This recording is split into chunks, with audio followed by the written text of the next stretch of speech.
আমার সকালটা কেমনভাবে শুরু হয় সেটাই তোমাদের সাথে আজকে একটু শেয়ার করলাম। তো গুড মর্নিং সবাইকে। আজকে সোমবার আর আমি সেই ভোর 4টের সময় উঠেছি, উঠে সমস্ত কাজ সেরে স্নান ধান করে এসে দেখি বাইরে প্রচণ্ড পরিমাণে বৃষ্টি শুরু হয়েছে।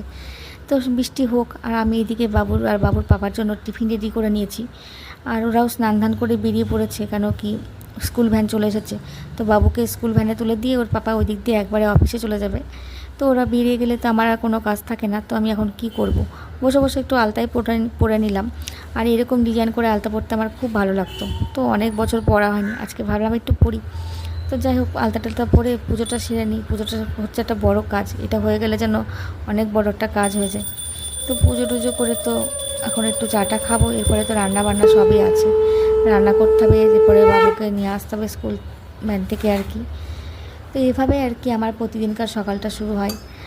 আর আজকের মতন তাহলে এখানেই থাক, আবার দেখা হবে অন্য একটা কোনো মিনি ব্লগে।